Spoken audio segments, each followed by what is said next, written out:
louvado por essa rica oportunidade que nos concede estarmos aqui neste ajuntamento, nessa noite de 8 de fevereiro de 2020, para poder louvar e bendizer aquele que é digno de toda a honra, de toda a glória e de todo louvor. Meu coração está grato a Deus por mais uma oportunidade que Ele me concede, esse privilégio de estar no melhor lugar do mundo. Quem acredita que a casa de Deus é o melhor lugar? Aonde quando nós entramos, irmãos, com a proposta de orar, de adorar a Deus, nós também temos total entendimento que quem entra numa noite dessa com propósito jamais sai de mão vazia, porque Deus é o maior interessado em se revelar em nós e através de nós. Louvo a Deus pela vida do pastor Wilson, pela vida da pastora Janaína, por esse convite que foi feito. Eu estou vindo lá, irmãos, nesta festa depois de 6 anos, mas não foi por falta de convite, foi os desencontros que teve. Mas quando eu cheguei hoje aqui no lado dos pastores, eu falei algo para a pastora: nós acreditamos que tudo tem um tempo determinado. Chegamos hoje aqui, depois de 6 anos de estar nessa casa de oração, eu estou vendo que passou por uma reforma, está mais bonita para a glória de Deus, justamente para entender que passou céu, passou terra, mas a palavra de Deus continua de pé. Eu louvo a Deus pela vida da irmã Socorro, do Levi, dessa família que desde quando eu pisei as plantas do pé aqui em Fortaleza tem sido bênção na minha vida. E em concordância com a pastora, a gente combinou tudo direitinho e entramos aqui para adorar a Deus juntamente com os jovens. Eu quero que você olhe para ter 3 pessoas pelo meio perto de você e diga assim: ó, isso daqui hoje é noite de vitória. Diga: é noite de vitória. Diga: é noite de vitória, é noite de vitória.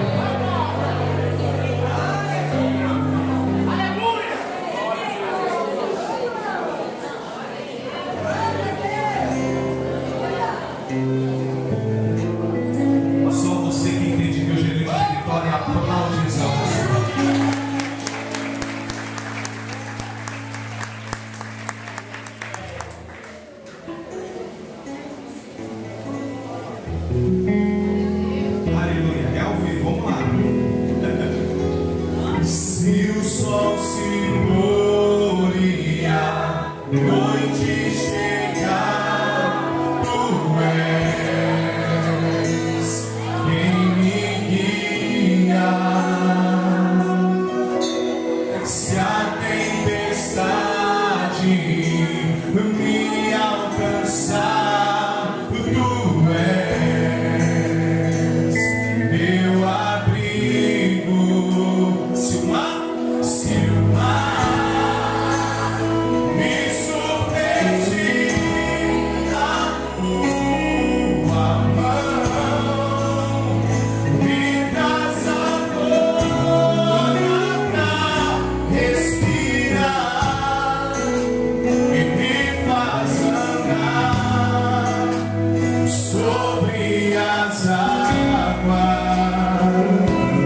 Só quem é lúcido do sol da terra vai declarar isso no coro de aleluia. Vamos lá, lúcidos comigo, vamos dizer?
Receber dessa moção.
festiva como essa, entendendo que o Rei da Glória está presente no recinto, a gente nem espera o irmão do direito e da esquerda da glória, a gente já vai adorando, porque a gente começa a compreender que se isso tudo está acontecendo, foi porque Deus permitiu.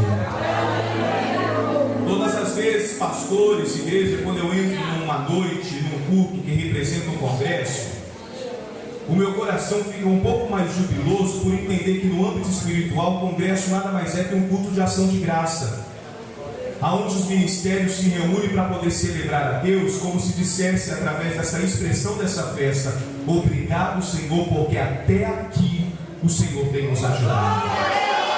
Quem é convidado para uma festa como essa, às vezes não consegue entender a dimensão das adversidades, das oposições que precisam ser vencidas para poder chegar em uma noite como essa.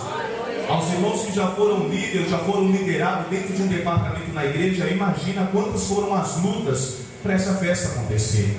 Para uma festa como essa acontecer, precisa-se buscar a palavra rema, direcionada pelo Espírito, de qual será o tema da festa, quem serão os preleitores, qual será o repertório, e aí chega na parte mais burocrática de um congresso: como vai ser o uniforme.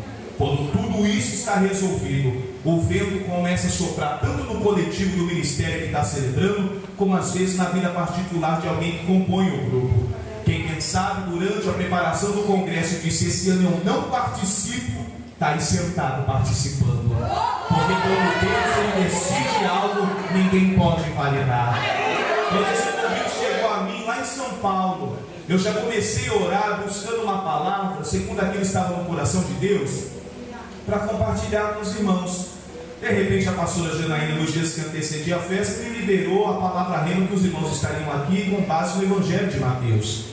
Eu fiquei tão maravilhado, irmãos, que durante esses 18 anos que eu sou um pregador itinerante, quase todos os dias eu tenho esse privilégio de subir numa tribuna consagrada, pegar o microfone e transmitir uma palavra que toda vez que é transmitida, ela nunca volta vazia, mas ela sempre prospera para aquilo que me apraz. E Deus estava falando comigo, porque o culto para mim não começou quando eu cheguei aqui. O culto para mim começou quando eu saí lá do lugar onde eu moro, lá do meu estado, para poder se deslocar aqui para Fortaleza e chegar aqui nesse bairro. E eu achei interessante porque durante a semana que antecedia a viagem, Deus ele começou a falar comigo uma verdade e eu não estava compreendendo. Mas como Deus não é um Deus de confusão, começou a abrir o leque da revelação e eu fui entender depois que foi me informado o tema. Porque durante esses dias, pastores, quando eu estava orando, Deus foi falando para mim: eu ainda sou um Deus que cuida da igreja. Eu sou um Deus que cuida da igreja. Eu sou um Deus que defendo a igreja. Só que eu pensei de imediato, pastora Janaína, que eu estaria aqui ministrando no Congresso de Jovens. Eu fui informado através do banner que nós estamos aqui no Congresso Unificado, mas coube a mim hoje estar ministrando no dia que celebra o aniversário da igreja. E eu fiquei pensando: meu Deus, como que é isso? O Senhor cuida da igreja, eu acredito. Deus diz: pois essa é a palavra que você vai reforçar nesses 10 anos hoje, nessa noite, para dizer que a palavra está de pé, que a promessa está de pé, e o que eu determinei para a minha igreja, ninguém pode validar. Quem é a igreja? Quem é a igreja? Quem é a igreja? Abra comigo as nossas Bíblias, também no Evangelho de Mateus. Mateus, capítulo 16. Que coisa chique é essa? É água de coco? Olha só, né, filho? Meu Deus! Eu não sei como que é a liturgia aqui, mas quem eu acho que for encontrando pode se colocar sobre os seus pés, é isso, né? Mateus. Coisas que só em Fortaleza tem, tá?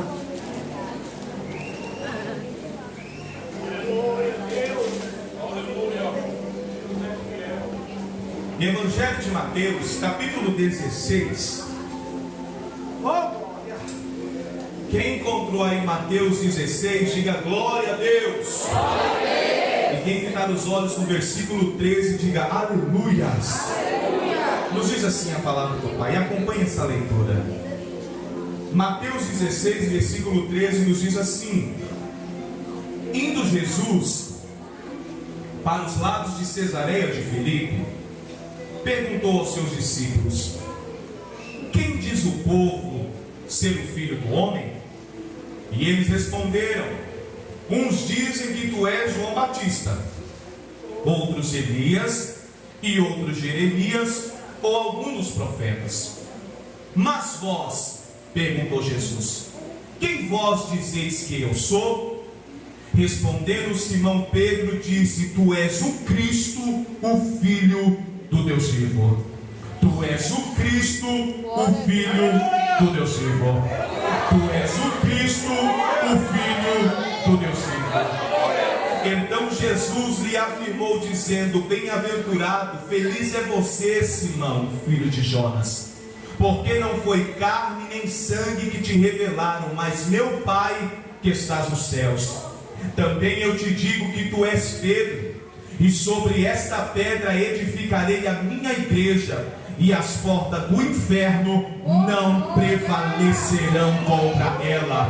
Também eu te digo que tu és Pedro, e sobre esta pedra edificarei a minha igreja, e as portas do inferno não prevalecerão contra ela. Para as portas do inferno não prevalecer contra mim, eu preciso ser igreja, porque quem é igreja é luz do mundo e sal da terra. Para eu poder ter proteção contra o inferno, eu preciso ser igreja, porque quando eu sou igreja, por consequência, eu sou luz do mundo e sal da terra. Antes de você tomar o seu assento, você vai pegar na mão de pelo menos 3 pessoas e com muita autoridade dizer, Deus te fez para ser igreja, Deus te fez para ser igreja, Deus te fez para ser igreja. Eu falei para pegar na mão de 3, pega na de 4, abraça alguém, levanta a mão de alguém, mas diga, Deus te fez para ser igreja. Eu não sei o que andam falando de você, mas você foi levantado para ser igreja. Eu não sei o que está acontecendo na tua vida, mas Deus te criou para ser igreja.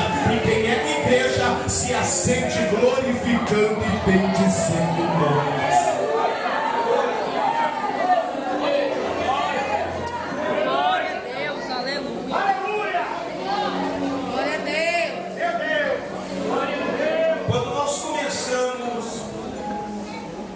Leitura dessa palavra, quem sabe alguns leitores assíduos aqui da Bíblia começam a se sentir familiarizados, porque em algum momento já ouviu essa verdade dita por alguém, que as portas do inferno não podem prevalecer contra quem é igreja.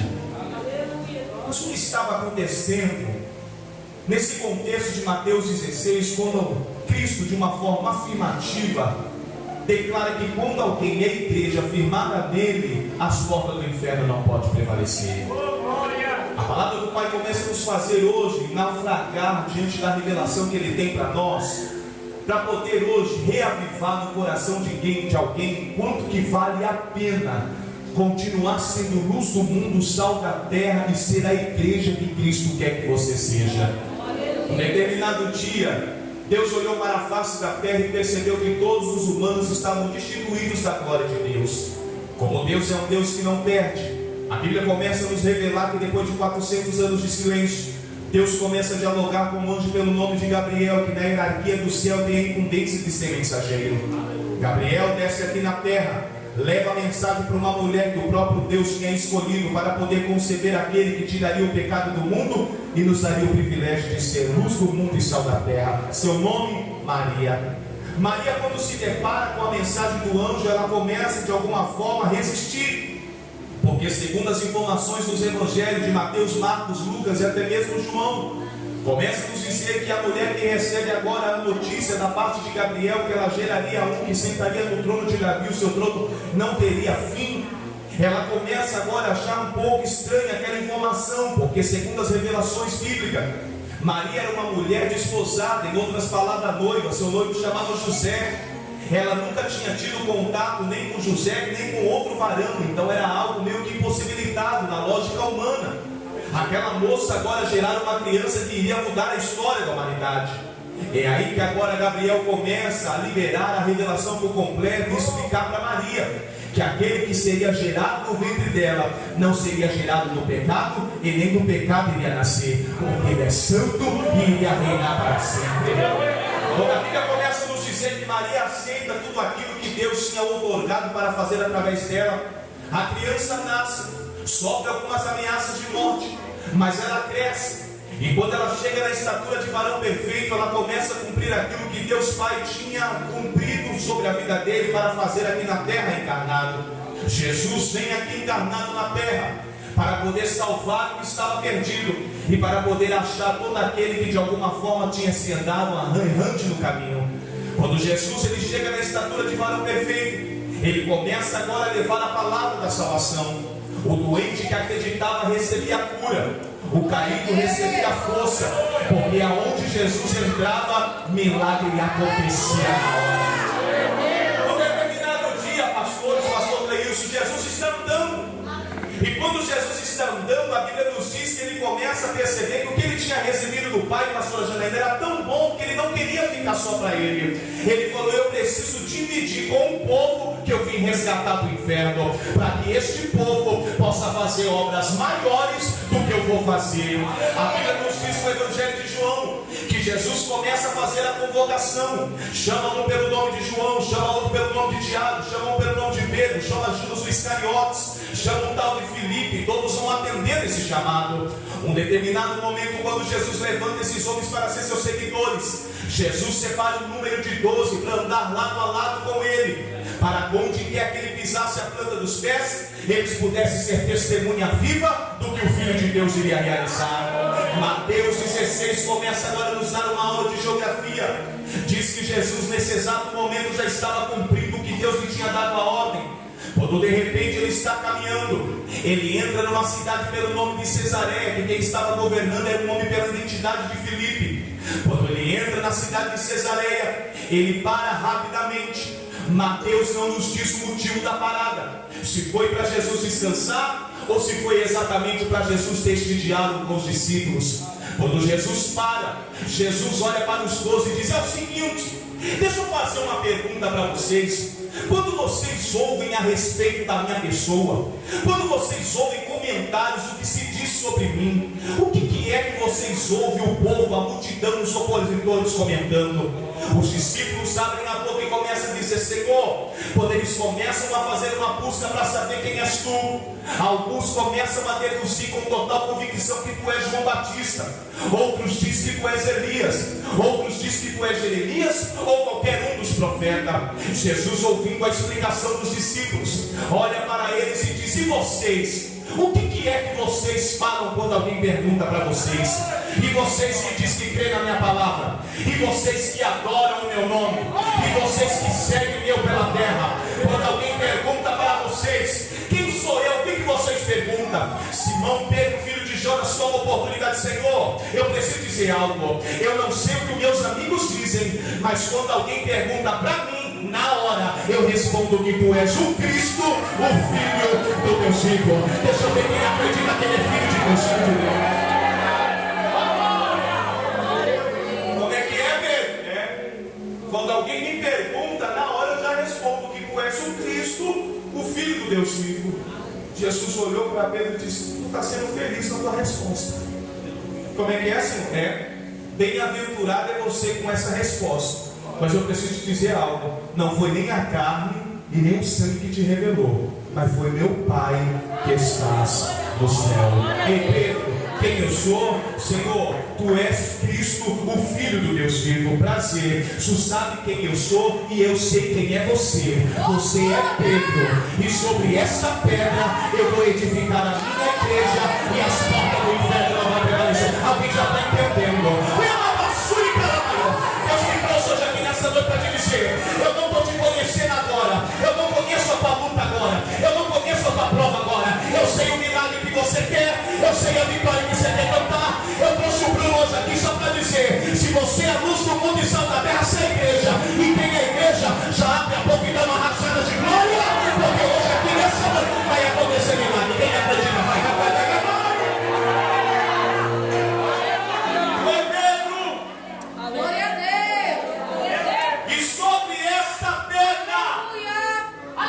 Eu vou edificar a minha igreja. Tu é Pedro, e sobre esta pedra, quem é a rocha? Quem é a rocha? Quem é a rocha? Jesus está dizendo: tu é Pedro, e sobre esta rocha eu vou te firmar. E se você for igreja firmada em mim, porta do inferno não vai prevalecer contra você. O céu já está baixando. Hoje nós estamos aqui, dia 8 de fevereiro de 2020. Tem pessoas que são aqui que Satanás apostou que nunca mais você entraria dentro da casa de Deus. Para vergonha de Satanás, ou você no culto de novo, ou você adorando de novo, ou você com a mão levantada de novo. Você já tem até recado para alguém do lado, não está entendendo. Eu vim aqui para te dizer que quem vai te dar vitória não é Jair Bolsonaro, não é Donald Trump, não é profeta, não é pregador. Quem vai te dar a vitória é aquele que te levantou nesse dia, te deu fôlego de vida. Tem crente vivo aqui, tem crente vivo aqui.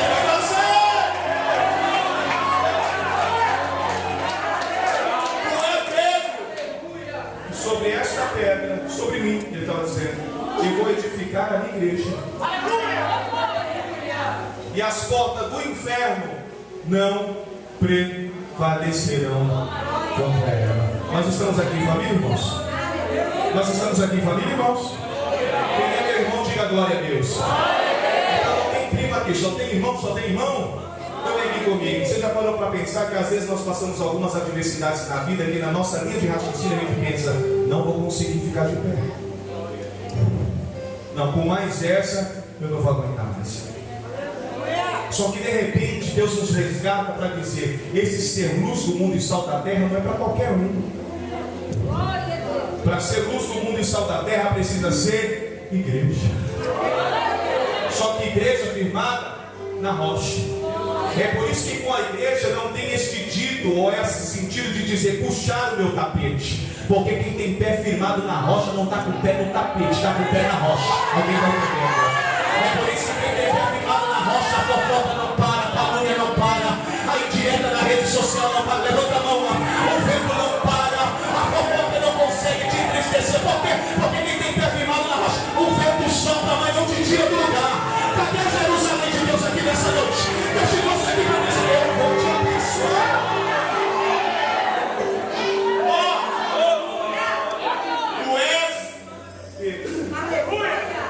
E sobre esta pedra eu vou edificar a minha igreja, as portas do inferno não vai prevalecer. Quem estava falando isso para Pedro foi G? Foi G? Foi G? Pega na mão de alguém e diga assim, ó, você é igreja. Está fraquinho, não vai acreditar. Diga, você é igreja. Pega na mão de alguém e você é igreja. Jesus falou para Pedro que as portas do inferno não prevaleceria contra ele. Sim ou não? Vem aqui comigo. Quem falou para Pedro foi? Então nós vamos entender como crentes que somos que tudo que sai da boca de Jesus ninguém pode invadir. Passa Mateus, passa Marcos, passa Lucas, passa João, entrando no livro de Atos dos Apóstolos, onde narra a história da igreja primitiva. O autor dela é um médico que também era discípulo, mas também decidiu ser testemunha ocular de tudo que aconteceu com esse povo, que Jesus declarou que se nós formos, a porta do inferno não vai prevalecer. Lucas começa a ser o autor e ser testemunha ocular e começa a deixar registrado em Atos dos Apóstolos toda a história da igreja primitiva. Quando começamos a observar essa história, adentramos ao capítulo 12 do livro de Atos dos Apóstolos. E quando entramos no livro de Atos dos Apóstolos, no capítulo 12, nós começamos a ser apresentados diante de uma situação de luto. A Bíblia começa a nos dizer que um governador que tomava conta de coisas importantes nas cidades de Capadócia, Galácia e Samaria acabou de morrer. Lucas não é detalhista em dizer o nome do governador, mas nos traz a informação que os moradores dessas cidades eram tão submissos à sua liderança que quando eles ficavam sem a liderança, eles começavam a andar errante. As autoridades locais, tendo conhecimento disso, começaram a fazer uma busca para saber agora quem seria o homem que ocuparia o cargo de governador. Levanta-se algumas autoridades, se levanta até alguns líderes religiosos de Roma, juntamente com alguns judeus que estavam debaixo da lei, e começam a fazer a busca para saber quem seria o novo governador.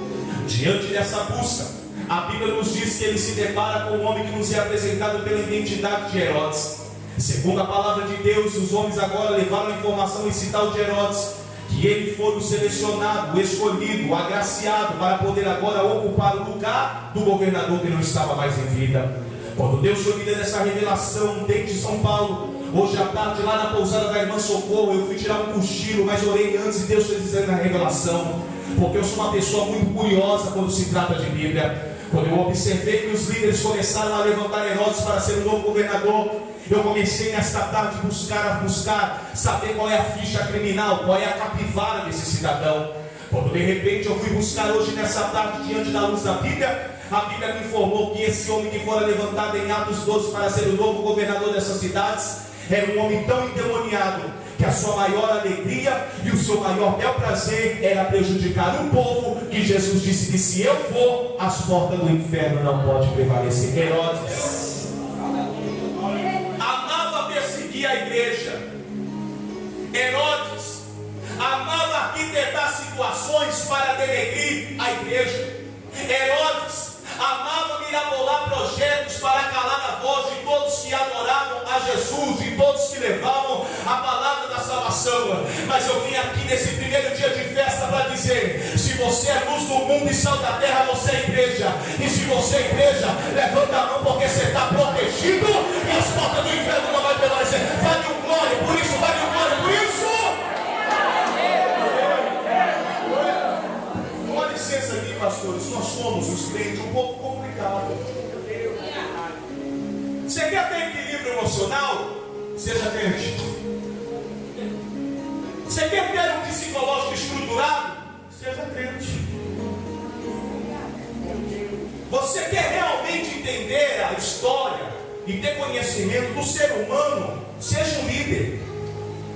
Porque desde os tempos passados bíblicos, é um povo que por muitas das vezes nunca está satisfeito. Se tem água, quer pão. Se tem pão, quer maná. Se tem água, se tem pão, se tem maná, quer que mar se abre. Se mar não se abre, murmura porque saiu da prova. Então vamos entender isso. Só que agora a Bíblia me diz que Herodes, ele prejudicava e arquitetava situações contra a igreja. Quando Deus ele foi me dando essa palavra de quem é luz do mundo, o sal da terra, e quem é igreja, as portas do inferno não vai prevalecer, eu comecei a buscar, pastora Janaína, pastor Cleilson, para saber o que a igreja fez contra Herodes, para Herodes ter tanto ódio da igreja. O que foi que os crentes tinham praticado contra Herodes, para Herodes sempre situar planos para maltratar a igreja. Quando eu cheguei hoje aqui, entrando por essas portas, louvando Efésios 6, Deus disse: eu já quero te dizer algo. Quem é que foi que disse para você, Bruno, que para alguém perseguir alguém precisa ter motivo? Quem é que foi que disse para você, Bruno, que para alguém tentar denegrir a imagem de alguém precisa ter motivo? Eu te trouxe hoje aqui para dizer para a minha igreja que a peleja não é deles, a peleja é minha. Eu venho para defender alguém, alguém vem defendendo. O que é para você entender? Se ele clamou a voz de 77 leões, ele cala o caluniador, ele cala o fofoqueiro, ele cala o igualudo. Levanta a mão da glória, Deus está pegando, Deus vai te repreender. A igreja não fazia nada contra Herodes, mas o simples fato de ser igreja já fazia com que Herodes de alguma forma se sentia incomodado. Você sabia que só pelo fato de você vir à casa de Deus isso incomoda muita gente? Diga: Deus está falando. Pode dizer: diga: Deus está falando. Deus está falando. Você já percebeu que tem pessoa que não faz e não quer que você faça? Eu estou pregando para quem é igreja de hoje, é um teste vocacional. Porque tem pessoa que não vai derrubar o gigante, mas também não quer que você se disponha para derrubar. Nós estamos vivendo de dias tão difíceis que quando alguém se propõe fazer o melhor para a obra de Deus, é capaz de ser rotulado de uma forma que ele não está se propondo rotular. Alguém que quer fazer o melhor diz: para que tudo isso? Alguém que tenta dar um conselho, alguém que está querendo ser mais santo que todos. Alguém que quer fazer um palpite, um conselho para o bem, alguém que está invadindo a minha privacidade. Alguém que quem sabe quer andar corretamente na presença de Deus, alguém que sempre ela é assim, a dona da razão, o dono da razão. Vai ter regra, Satanás. Aqui tem luz do mundo, aqui tem sal da terra. A glória é para Deus e o louvor é para Deus. Quem é que está comigo? Levanta a mão. Hoje eu vim aqui para encorajar quem é a igreja. Ninguém te para, ninguém te detém. Aqui no altar tem glória, do lado direito tem glória, do lado esquerdo tem glória. Ninguém vai parar você.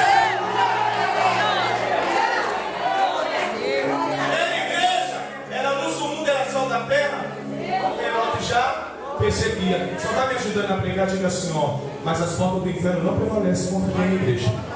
Diga: as portas do inferno não prevalecem contra quem é igreja. Ó, viemos aqui te informar que o Senhor vai ser o novo governador das cidades que agora está se envolvendo. Eu sim. Mas eu nunca tive experiência. Tudo bem, não tem problema. Mas achamos por bem te levantar para ser o novo governador. Quando Herodes agora recebe essa informação, a Bíblia me diz que ele fica com muita alegria. Só que agora ele começa a entender que deram a ele poder. Deram para Herodes? Poder. Deram para Herodes? Poder. Já ouviram aquele dito: quer conhecer alguém a fundo, a profundo, dar a ela? Poder. Deram poder para Herodes. Quando deram poder para Herodes, Herodes começou a entender: tudo que eu pratico contra a igreja, as escondidas, não preciso mais fazer escondida, agora eu posso fazer à luz do dia.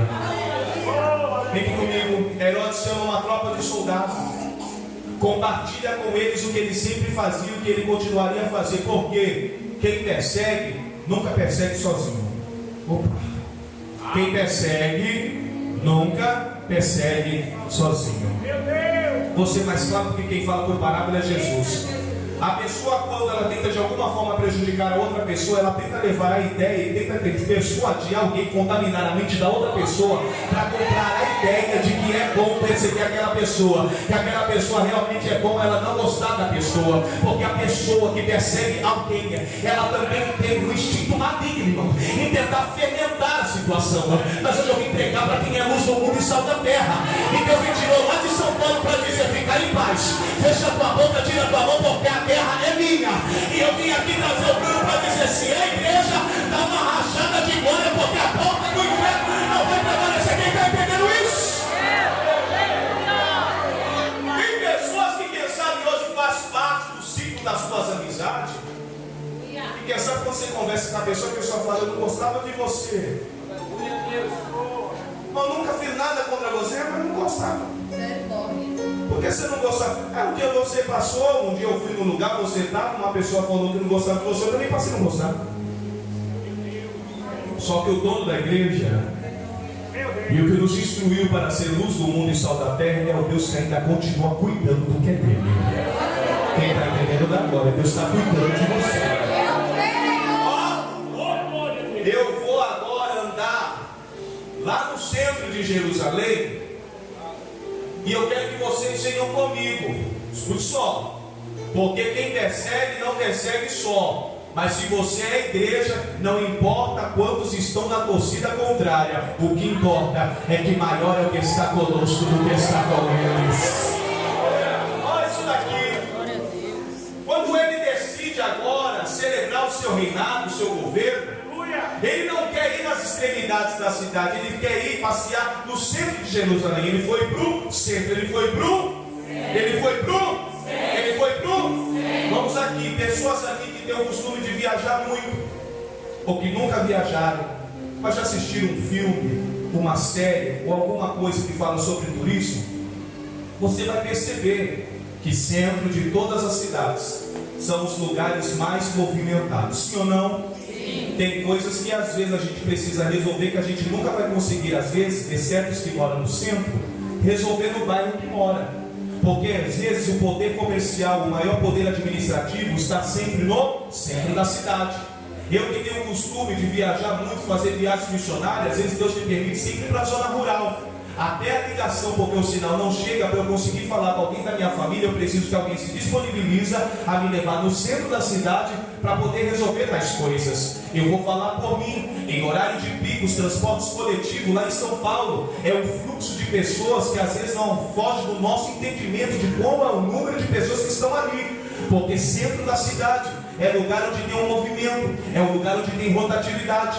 Vocês que moram aqui, quem sabe quando vocês vão no centro, vocês podem até ver algumas pessoas e guardar fisionomia, mas todo dia, se vocês forem lá, sempre vai ter pessoas diferentes andando. Então vamos entender: o perseguidor da igreja pelo nome de Herodes, para poder celebrar o seu governo, ele foi no centro da cidade. Ele foi aonde? Ele foi aonde? Quando eu entrei cantando, ninguém viu. Quando eu cheguei no meio, todo mundo me viu. Foi perceptível aos olhos de todos, porque eu estava no centro, eu estava no. Então vamos entender que centro é lugar onde estamos perceptível aos olhos de todos. sempre é um lugar que é movimentado, sempre é um lugar em movimento.